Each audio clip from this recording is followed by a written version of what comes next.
this happen to everybody that comes into the world of Meghan Markle. What am I talking about? As ever, let me explain. Hi, good morning, Neil Sean here in the very heart of London. A nice sunshiny day so far today. Whatever you're doing, I hope you're keeping well. Don't worry, we'll have rain soon. This is London, you know. This is the United Kingdom. Wherever you go, rain's never too far away. You just have to bask in those few initial sunray lights, you know, and think, oh wow, this is lovely, you know. A little bit like everything really about one of our favourite ex-royal couples, Meghan and Harry. They seem to start off in sunshine and then clouds gather, don't they? Really at a fast momentum. I mean, you know, it's so strange, isn't it? I do find, as I've said many times here on the show, with Meghan, whatever she does, it seems to have an enormous backlash, and I'm sure at points there must be some good sides to the ideas that she's coming forward, particularly now this really new expensive PR team. Yes, they don't come cheap. Do they? No, they don't, Meghan, do they? I know it's very difficult. You can't get anybody, can you, to bend to your will, you know?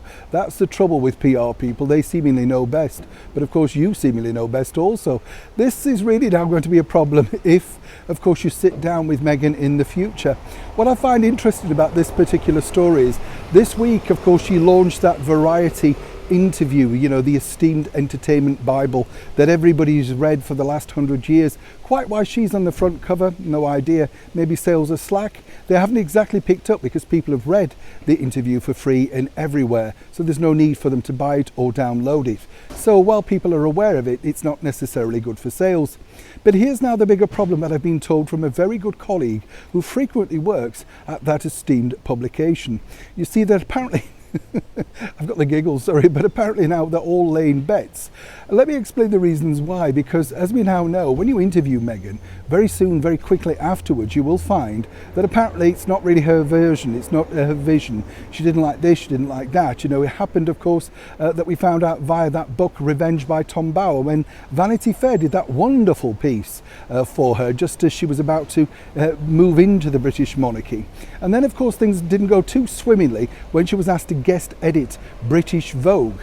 Very recently, of course, in the Variety interview, she decided to chuck under the bus, as that favourite phrase of now is, the journalist who sadly gave the interview to her for the cut, claiming that she was too sort of understanding, you know, she gave away too much of herself, too revealing. So now, you know, whatever you're doing, if you're a journalist, you're going to be living in fear.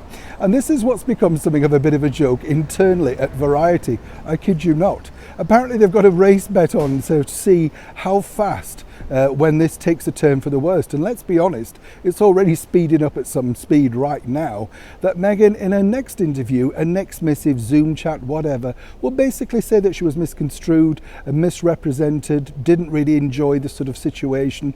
But of course, you know, she went along with it for the good of the will of promoting her latest podcast. Interesting, isn't it? You know, as I say, people, when you think about it now, Variety sat down with her prior, of course, to the sad demise of our wonderful monarch, and the minute, of course, that that was clear, Meghan's on the phone wanting to update Variety on how she felt. Of course, is the topic that everybody seized upon. Why not? Of course, she's the most famous woman in the world. Of course, I'm talking about our late monarch, Her Majesty the Queen, not Meghan Markle, of course. But seemingly, inside the offices of Variety, they're just waiting to see who will win this sweepstake. Place your bets now. Neil Sean in the very heart of London.